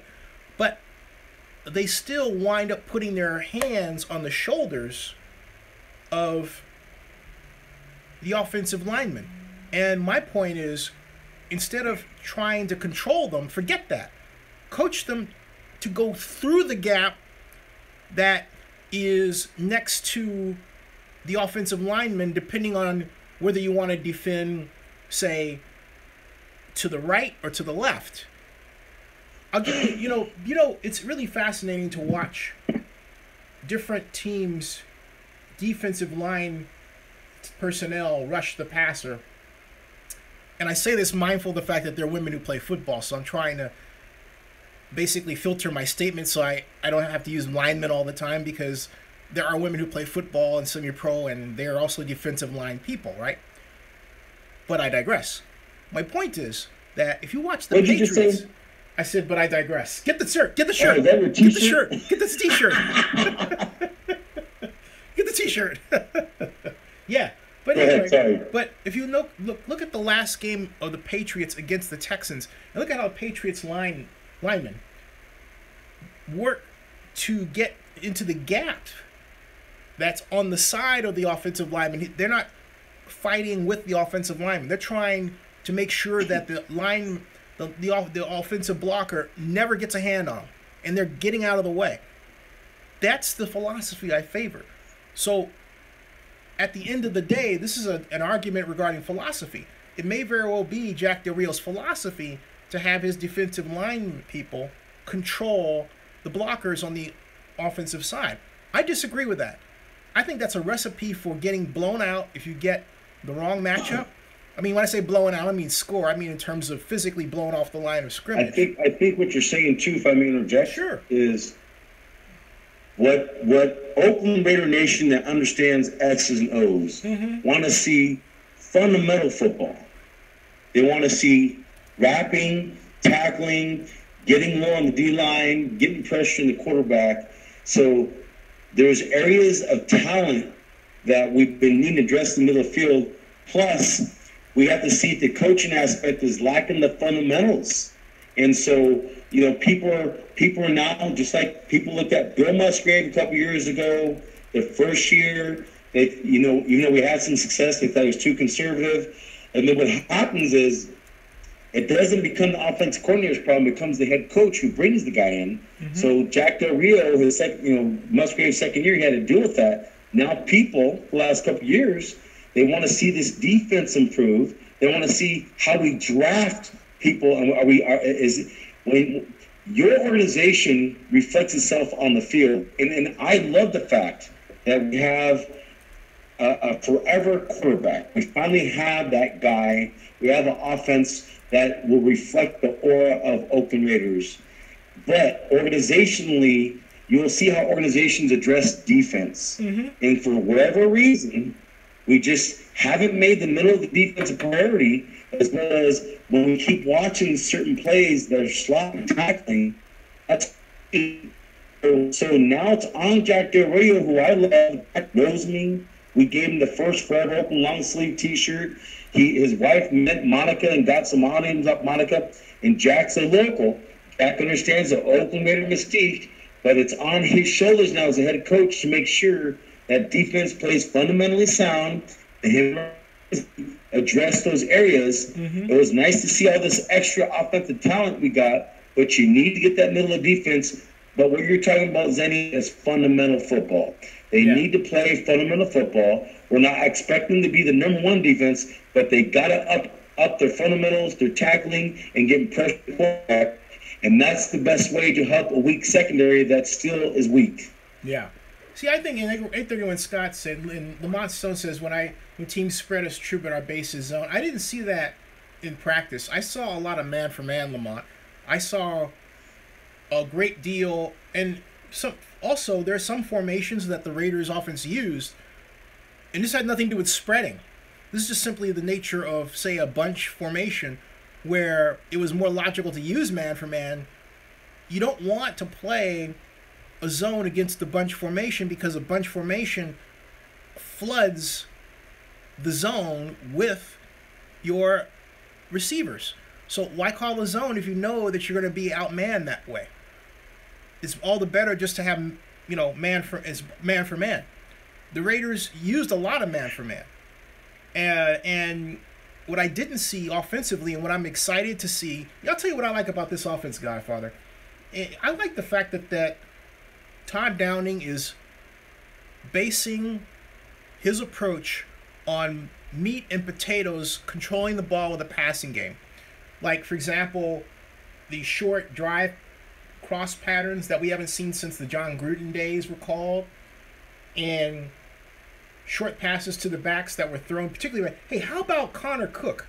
Connor Cook kicked butt, Connor Cook, I think Connor Cook got tired of people making fun of him because he was on fire. Can I interject real quick? Absolutely. When you're in Napa, and I know our people, you were there the first full weekend. Right. So after a couple weeks, they develop more. Sometimes people go up there twice, and then when you're there toward the end of now, you may see things you didn't see the first weekend. And let's just remind everybody, this offense is going to be super high-powered. Oh, yeah. The offensive coordinator is rooted than Musgrave because he was last year's quarterback coach, and this offense should be able to open up the short game, the long game, go farther, and they have to start getting a tight end more involved. Yeah.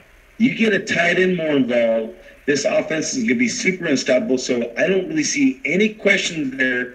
Make sure we don't have injuries, and also the defense may play better than what people are seeing. This is just preseason, but patterns that we're seeing now, we saw last preseason with the defense, and it carried over in the regular season. So I think that's what concerns people is Del Rio and Ken Norton Jr., they got to make sure that this defense plays better than last year's defense. They have to be an upgrade fundamentally. They had to have in the field in the secondary. People are still questioning that. So realistically, when they're on the road, the NFL home opener in Tennessee, you're going to see if they're really weak or if they're subpar. To be successful, and I told people this, after that Houston loss in the playoffs, we were unfortunate that our guy went down to injury last year. Yep. That means that can happen to any team, their best player. Our guy, it happened to him. So people asked me at that time for relocation vote, where do you think the Raiders are going to stand this year? So before the relocation vote, my thoughts are if you have a healthy Derek Carr and upgraded defense, the road to the Super Bowl goes to Oakland this year. I'm not into records. I'm not into wins and losses. Health is important. We saw what happened last year. So a healthy Derek Carr, upgraded defense, the road to the Super Bowl can go through Oakland. Yeah. Now we're going to see if you're going to win the Super Bowl. This team's got to do it by outscoring the opponents unless the defense can rise. So sometimes the defense may start slow and rise to the occasion. We're going to see if that happens. But right now, there's this concern that the middle linebacker position, the lack of pass rush outside of Khalil Mack is a major concern, as well as the secondary. The middle of the field weak and the secondary weak, it's going to show itself the regular season. So people that are supporters of the Oakland Raiders team, they better hope that Jack Del Rio and Ken Norton Jr. can tighten that up a little bit to at least have the back of the offense so opposing teams are not going up and down the field scoring it. Yeah, and I want to add to that the did I lose you? I want to add to No, I'm here. okay, cool. I want to add that actually Godfather the tight end was incorporated in the approach. In fact, I noticed this. I noticed a play. I noticed 3 plays that were ran the first weekend of practice were called against the Rams on Saturday night. One of them was a tight end drive pattern. A drive pattern is where the tight end goes up 2 yards and then goes from a point that's 2 yards over the line of scrimmage up to 5 yards over the line of scrimmage, but across the formation and makes the catch. And basically, on the other side, you'll have the receiver coming up, running a fly pattern to clear for the tight end. Sometimes you'll have a wing over here and then the split end over here, okay? But I saw that approach. The Raiders hadn't used that last year. What Bill Musgrave was experimenting with was a lot of approaches that he learned working for Chip Kelly in Philadelphia. For example, remember how there are plays where Carr would hand off to the running back and then he would run in a horizontally, right? And you would think, why is he doing that?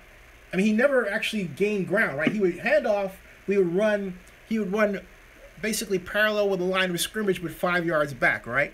That's from the Chip Kelly offense. And frankly speaking, I know there's a reason for it. I need to research what that reason is. But that was one thing. And then, of course, there was the steady diet of, and they did this particularly with Washington, the Raiders did. They would line up 4 wide receivers, and then they would give that read option handoff to Washington up the middle. They did that, too, with a number of running backs. The hole was seldom open, seldom there.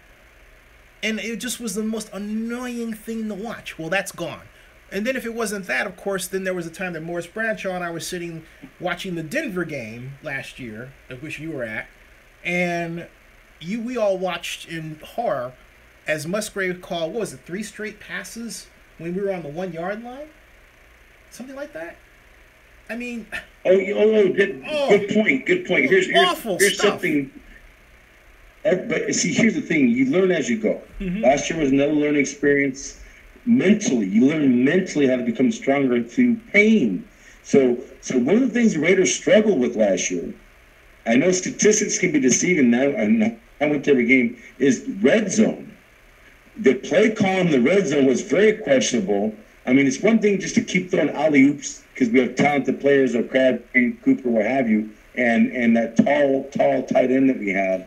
But you got to get a little more creative with play-action pass or trying to run the ball. When we got on the goal line, we weren't super creative, and that's why we had an issue with Bill Musgrave. So this new offensive coordinator will have to get more creative. When you have the talent that the Raiders have offensively, you got to be more creative in the red zone between the 20 and the goal line and use that talent wisely to score easy touchdowns. It's not going to be that hard for this team. I got to say that Connor Cook in the second half, that third quarter, was one of the best examples of pure ball control passing I've seen the Raiders execute over the past 2 years. It was a thing of beauty. Remember, that's preseason. Nice. I know it was, but I'm talking about just. It's good for him, but just preseason. Go ahead.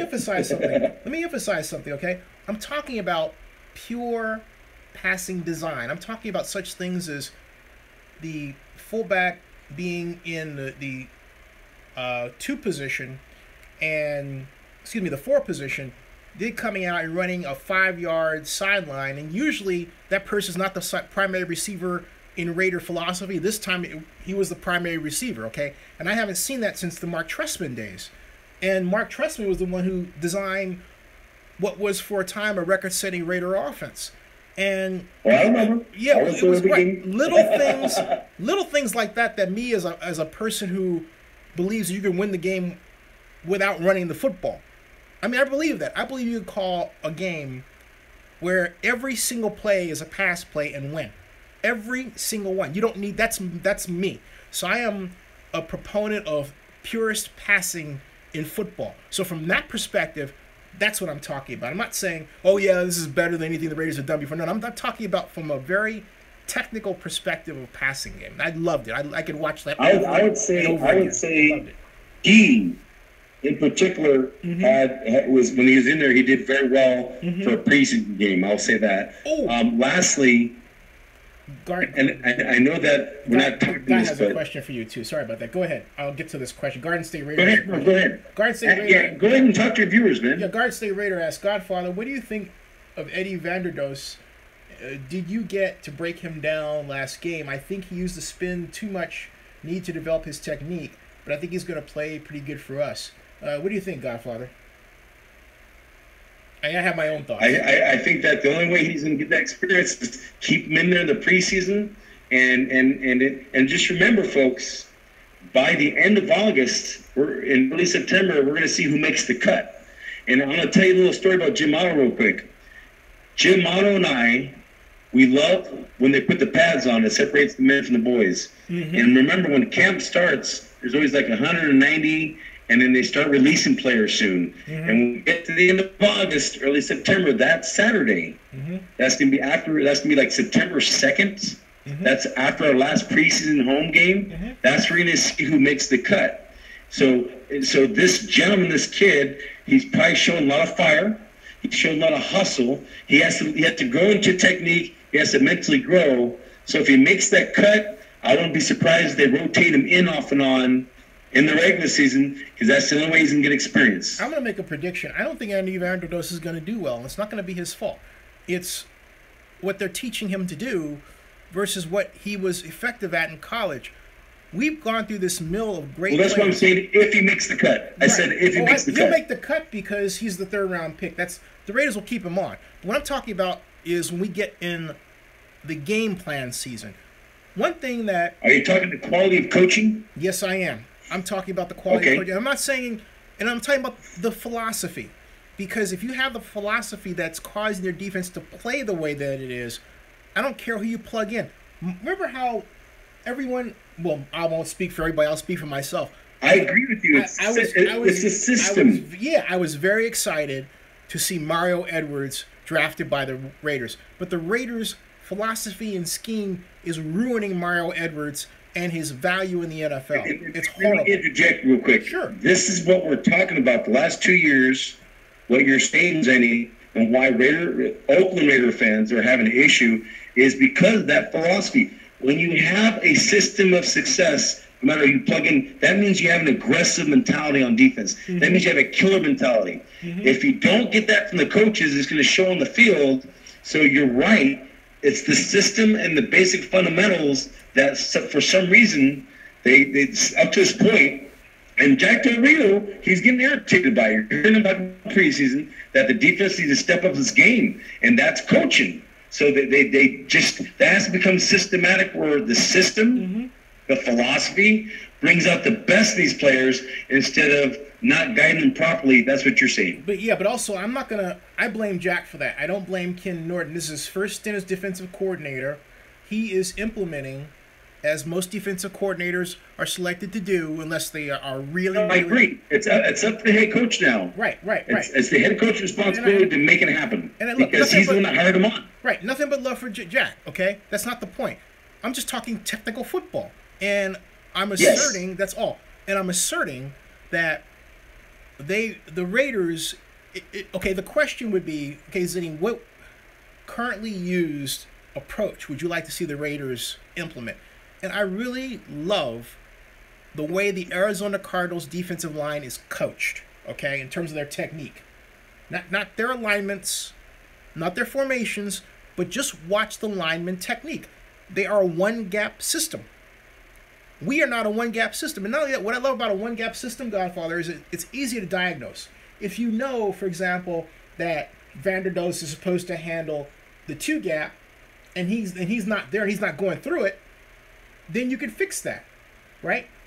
I remember, this is a story that I think I've told, maybe I've told before, I don't know, but I'll tell it again. Sometimes you get to a point in life, folks, where you forget the stories. You forget how many times you told the story, okay? So if I told this before, forgive me, but I'll tell a shortened version of it. I became a huge Dallas Cowboys fan.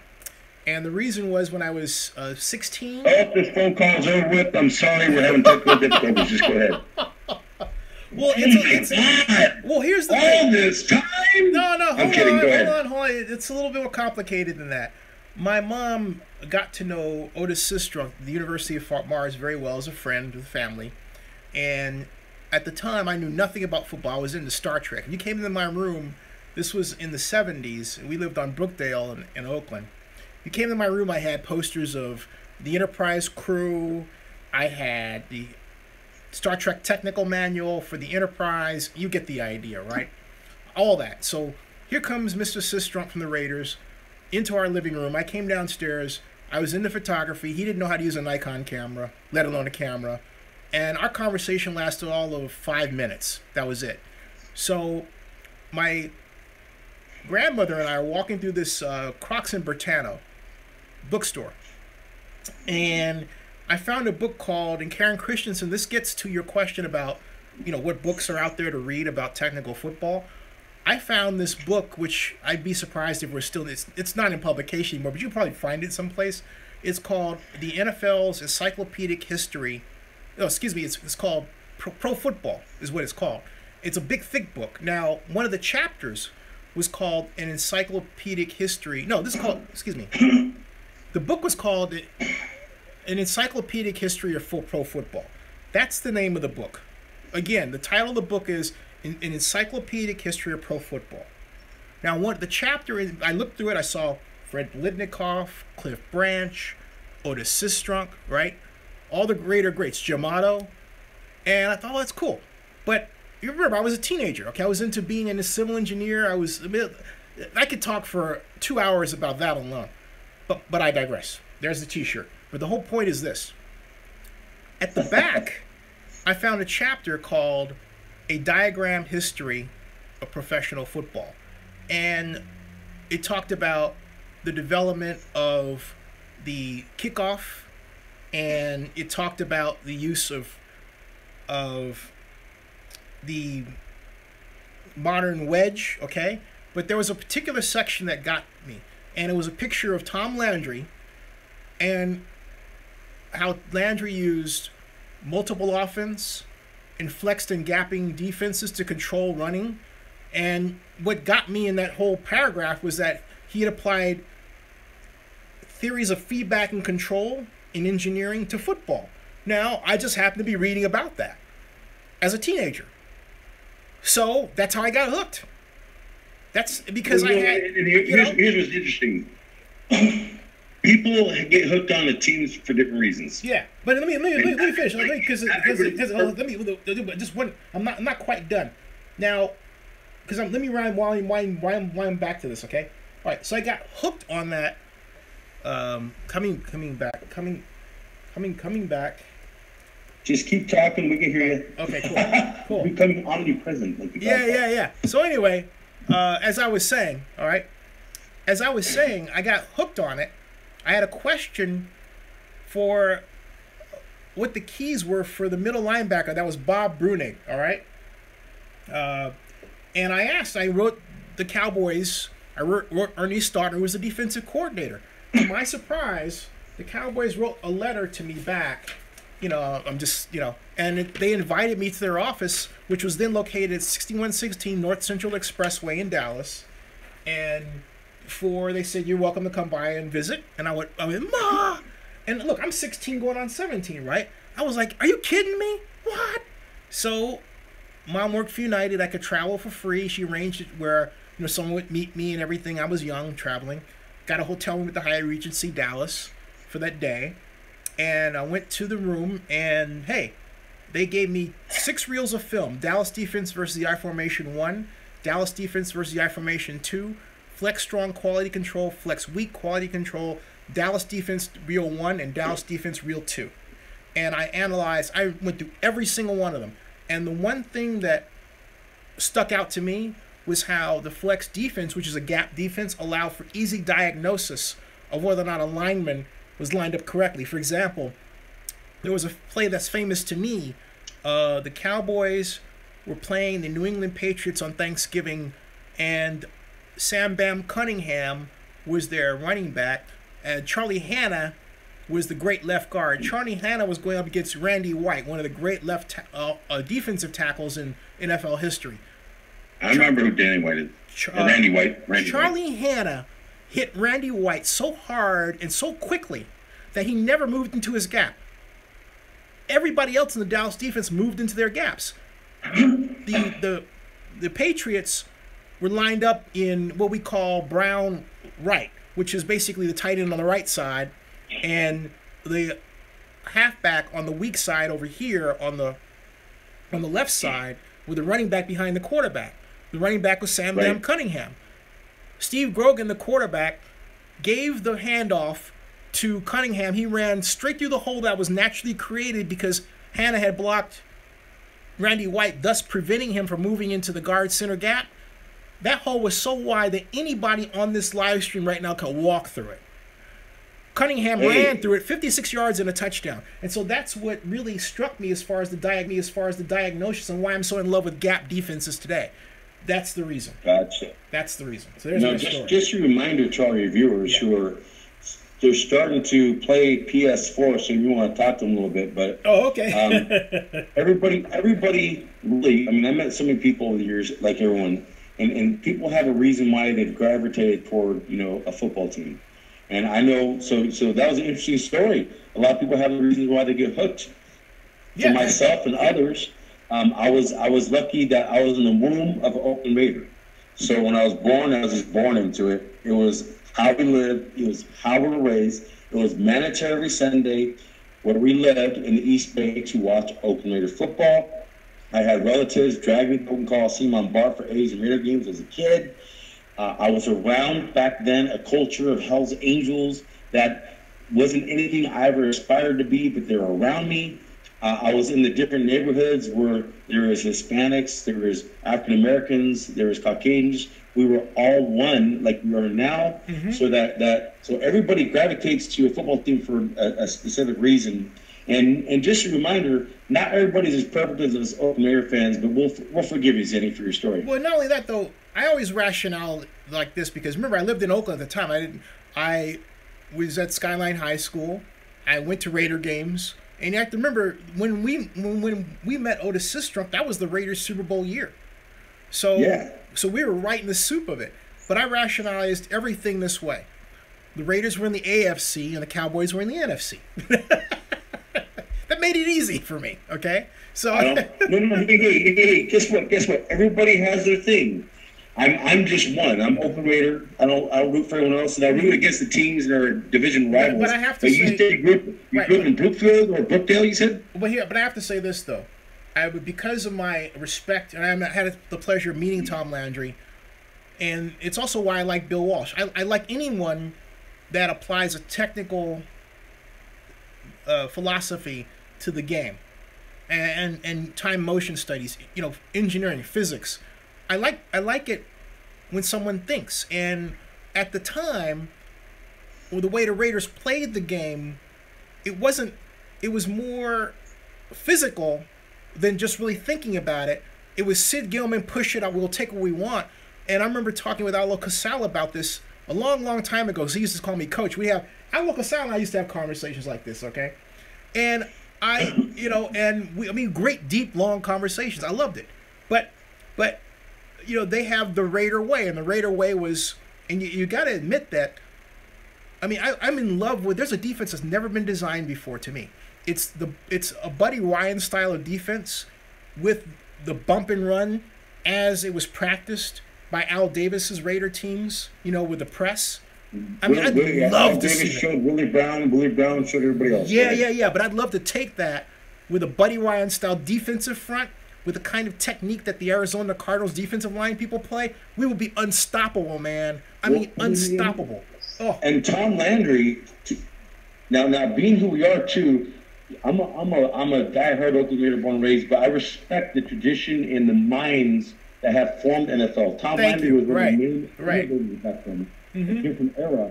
And then our Oakland Raiders back then, they represent this community. We say Rebels of Oakland. I mean, that was displayed on the field. The way the Oakland Raiders played back then represented my neighborhood, represented the Oakland neighborhoods, represented how everyone came together. But on game day, they were nasty. I mean, those guys, their style of play was smash mouth, be physically nasty. The Cowboys were physical, but they had an innovator like Tom Landry that was a technician. And you had Chuck Noll, the Pittsburgh Steelers. And then, you know, the 80s came, 90s came. So every era was different. But yeah, if one can identify the aura of that team because they're coaching, and what you're trying to do is you're talking about something that you gravitated toward when you were a kid, and then you also are gravitating towards something like Arizona does that you'd like to see the Raiders implement. But it was also hard for me. It was hard for me to warm up to Jerry Jones because of how he treated Tom Landry. It took me years to get over that, and I still don't really. I'm still not completely over it because, as much as Jerry Jones has done for the league off the field in terms of business, and yeah, the Cowboys had enormous business problems, but what I don't like is that the Cowboys went, I'll just say it, the Cowboys went anti-intellectual. They went the other way from the way Landry was running the team, and so on the field, I don't recognize the Cowboys. They're just like any team, right? Off the field, they're better business-wise than they were. But in terms of their approach, I could never warm up to it. And then I felt that Jerry Jones made up for it later. But Tom Landry was beyond football. You know, he's the person that created the Fellowship of Christian Athletes, all right? And he really had a true way of running his life that was a model for everybody. And so when you have a person like that that's quite literally a living legend, if you will, an angel on earth, you know, people. And it's a different era. I mean, Jerry Jones, yeah, you're right. Jerry Jones is a whole different persona, and that we can go into a long conversation. How the '90s Cowboys they created a new era. They won some championships that we saw. Yet as an owner, we'll discuss that again because we always do on him meddling in other affairs. I don't dislike Jerry Jones at all. I like Jerry Jones as a. I learned a lot from Jerry Jones as just watching him as an entrepreneur. I remember when I started Sports Business Simulations, I tried to get a proposal to him. It went to some fourth person down in the company. So I saw him at Lee Steinberg's Super Bowl party in Arizona, and this was in 2007. And he said, "Make sure that proposal gets to me." And I mean, the bottom line, what I learned is, if you want to get something done, you go directly to the person that you're supposed to work with. If you're CEO of your company, you talk to the CEO. It doesn't matter how big your company is. It doesn't matter how new your company is. You're CEO of your company, you talk to the CEO. So I should have promoted Jerry directly. That's one thing I learned. Okay. And the thing is we all have different experiences. I have a different perspective of Jerry Jones. I've only crossed paths a few times. I think he's been a wise businessman, but he's become very greedy.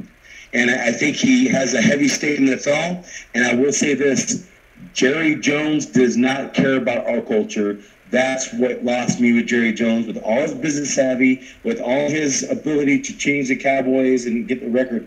He has a presence in the NFL right now. This is just my opinion. And then I could be professionally telling this. He does not care about our culture. That's my issue, and that's why it's a crime. And so regardless of all the other accolades, I cannot get behind Jerry Jones. As a matter of fact, I'm anti-Jerry Jones. Hey, it does beg the question, though, Griz. I was thinking as you were talking about what you were saying. Do you think that anyone has explained to him that if he is truly concerned about the legacy of Al Davis, the culture that Al Davis built is part of that legacy, and therefore Jerry Jones should take some responsibility on maintaining the culture, which means maintaining the team in Oakland? If that was the case,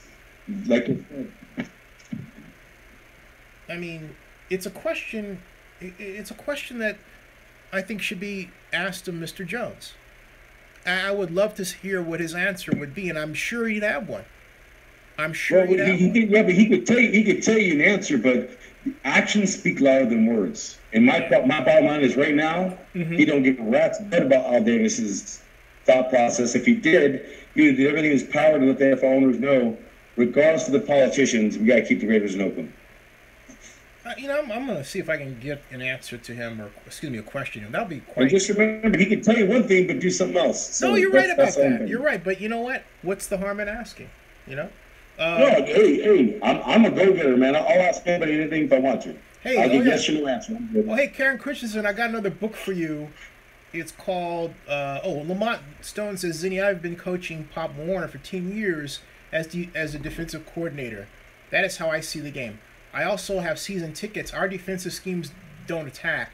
We react instead of force. Yeah, Mr. Stone, that's exactly what I'm getting at. I am not a proponent of that. I believe that the defense should dictate to the offense, not wait for the offense. And in this day and age of super fast offensive players, hey, just wait until Jonathan Ross gets a hold of the NFL. And that's oh my God. Oh yes, sir. Look at your chat right now. Yeah. And see all these people who share the same opinion, which is okay, that I share about Jerry Jones. I completely understand. I'm reading right now. Lamont says, Steve Collins says Jones just cares about what's in his wallet.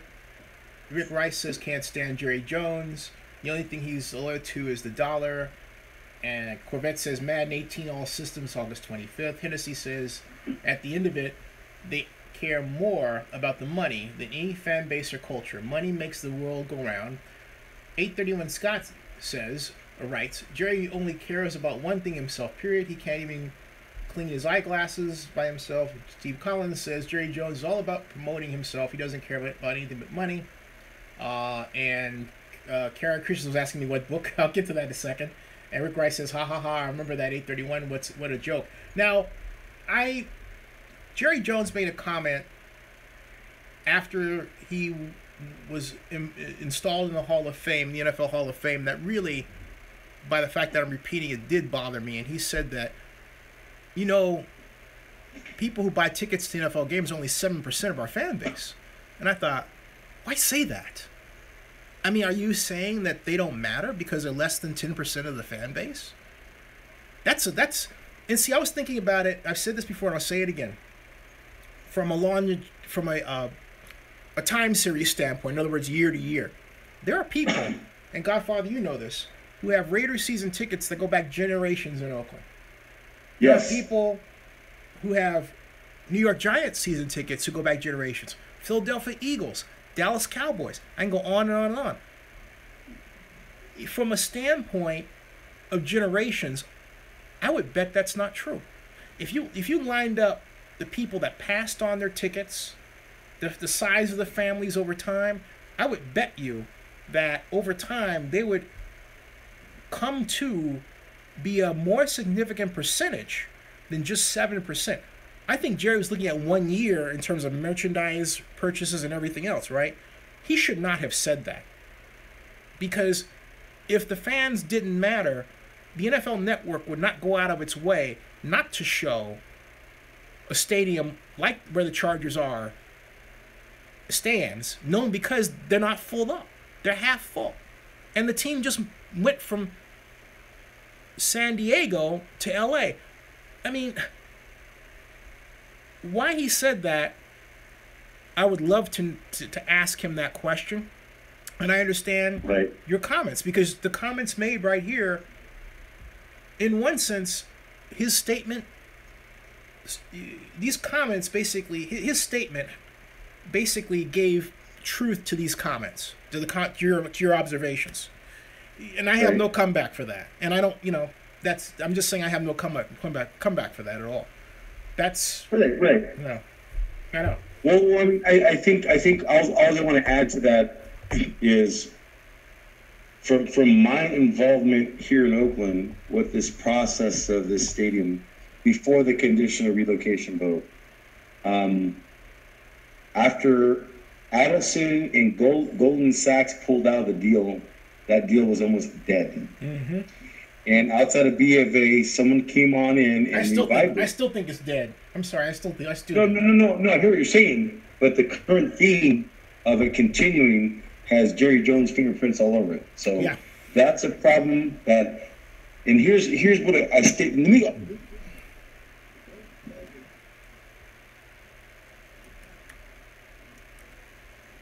Kind of lost your voice there, went a little bit south there. Oh, I'm sorry. Can you hear me now? I can hear you loud and clear now. Yes. Sorry about that. No problem. So, at our tailgate, we have a lot of pro-Oakland people and non-pro-Oakland people. But the non-pro-Oakland people, they don't identify themselves. Mm-hmm. So some of the ones that were kind of wishy-washy that I heard about, Mm-hmm. they all came up and said, "We're behind you, Godfather. We're behind Forever Oakland." I'm just listening to them. And I said one thing to everybody. I said, regardless if you're an autumn wind Forever Oakland Raider like myself and the chosen ones that are making this happen here in Maw Valley, or if you're a wherever the wind blows Raider, Mm-hmm. all of you are getting screwed. The NFL, Mark Davis, don't care. Even for those who you think you're following him and you're going to get what you want, you're getting screwed. You need to open up your eyes, I told all of them, and see what's really going on. And I said, by doing that, regardless of where you stand, this is why we fight. Mm-hmm. Because that identity within that organization, if it even gets down to the desert, which I think there's many obstacles, it will never, ever have that aura. It will be completely destroyed if it even gets there. And the NFL wants to turn into a Jerry Jones world. There's nothing Oakland Raider that's going to be about it. So all of you are going to get screwed if they succeed in getting down there. But that in itself, there are many obstacles ahead of them. That was my only message to them. I didn't get deeply into the conversations. I was listening to them. And that was pretty much it. Yeah. Yeah, I think you said that very well. I think that's... Thank you very much. Yeah. Hey, so 1:44, how you doing on time? I got you for about another... You got me for about another 5 minutes, because then I got to get off the phone or something. So let's wind down the shop, because this has been a long day. For both of us, it's been a eclipse day. Hey, I just want to say thank you for your fortitude of keep trying to get picked up. You and I didn't give up, man. We found I never give up. I always believe we got to get you on Skype, man. So I was joking with everybody that you're a one platform guy. You're Facebook only, and you so like FaceTime, for example. Do you have a Mac or do you have an Android device? In terms of my phone? In terms of your computer? My laptop. Laptop. I have a Mac. Oh, so see, FaceTime, I could have FaceTimed you on the Mac, right? So if you go to, how old is your Mac? It's a little older. Like 5 years? Because mine is 2011. Yeah, mine's about at least 5 years. Oh, yours is the same as mine. So you can just get, download FaceTime. FaceTime is free. And so we can actually use FaceTime. And hey, just let me remind your viewers, I do Facebook and Twitter. Okay. Oh, but I'm saying in terms of like live video, right? So you don't have to... So let me ask your opinion. Sure. The Skype, remember earlier today, my Skype worked, but you couldn't hear me. So is there a certain kind of microphone I need to get? Yeah, for my laptop? I would just make sure, because I would make sure that you make sure just your mic, because I'm not using a microphone right now. I have one, but I don't use it for live stream because sometimes the live stream doesn't sync well, and it thinks that, or it not thinks, it doesn't think at all. The code reacts in such a way as to cause the live stream to shut down. Okay, I hate that thinks. Machine learning isn't learning. It just is a reaction. Just keeping that in mind, folks. All right, we haven't developed a truly thinking machine yet, and my prediction is we never will in my lifetime. That's another story. Oh, let me ask you then. Okay. So if I can see you on Skype, mm-hmm. What do I need to do just to use my regular volume on my laptop so you can hear me? Because that worked. When you Skyped me, it was perfect, but you couldn't hear me. I can hear you. Yeah, I couldn't hear you. I think that was... You need to work on sometimes your RAM. Just making sure that maybe... That'll be my guess. Because here's my point. You're talking to me now... Is on your phone or on your laptop? Phone. Okay. You're talking to me on your phone, and on your laptop a couple of times the voice came through, but the video didn't. So there was something weird. Yeah, there was something weird going on there that I don't believe has anything to do with your mic not working properly, because your mic has worked properly before. All right. So that's not it. I really, when I have problems like that, I make absolutely certain, particularly with a Mac, because you have a Mac, I restart my Mac. And also I don't know if this happens when you start your Mac up, but I go back and make sure that my browser's not opening automatically, that my iTunes isn't open. If your iTunes is automatically opened, that's part of the problem, because iTunes takes part of the RAM that normally would be applied to using your communications devices. So make sure that you go to force quit. You go to the Apple in the upper left hand corner, you scroll down to force quit, right? And you force quit everything, and then start up only what you need. Start up only Skype or Facebook or whatever you're using, and that's it. Nothing else. Nothing else. That's how you do well, that. You know what the Godfather's homework assignment would be? Is to get that going before the next Zenny 62 show. That sounds great. Hey, folks, trying to get more guests on here. I got an email out to Dr. Jen Welter, who was the first female coach in football. I met her. A wonderful person, gorgeous, smart, everything. Accomplished, energetic. I'm excited. I hope I'm able to have her on as a guest. I'm trying to get her on. Been reaching out to Amy Trask for some time, and I will make an effort with Amy. Thank you. And I'm trying to get also Jared Bell of USA Today, as well as also trying to get and this is I got to reach out to Lee Steinberg, because his client Patrick Mahomes might wind up starting for the Kansas City Chiefs this year as a rookie. It could happen. So that's what's going on. God bless his soul. God bless his soul, but people have to root against him. Yeah, but tomorrow night, hey, it's a normal Zenny 62 night, unless I have a surprise guest, in which case you'll know ahead of time. Thank you all for being here, and thank you all for your investments. Those, if you haven't invested, hey, it's as little as a couple of bucks, really, and if you do invest, you get a lot more goodies that you don't normally get when you come here. So it's a good idea to become part of the team and be on the ground level as we grow. Don't be like one of these people that's getting involved in Bitcoin after Bitcoin is worth like $4,000. Get involved when you're small. So you buy low and you sell high. That's the idea. All right. Well, hey, Zenny. Hey, good night, let me just say, let me say thank you to all of our supporters. It is completely awesome that all these different people come together. Yes, I will sign that speaker. Thank you for the prayers for Grandma Carmen. She's healing. We really appreciate it. Thank you for buying the But I Digress t-shirt.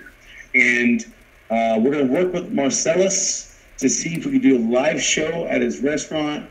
And outside of that, continue to support the Zenny 62 show with your investments. And may the mob be with you. And remember, we are forever Oakland, always in Oakland. Thank you all for your support. Thanks, Godfather Griz.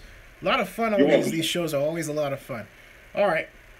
Good night, everybody. I'm going to head off to get some much-needed rest. I'm 3 hours ahead of a lot of you.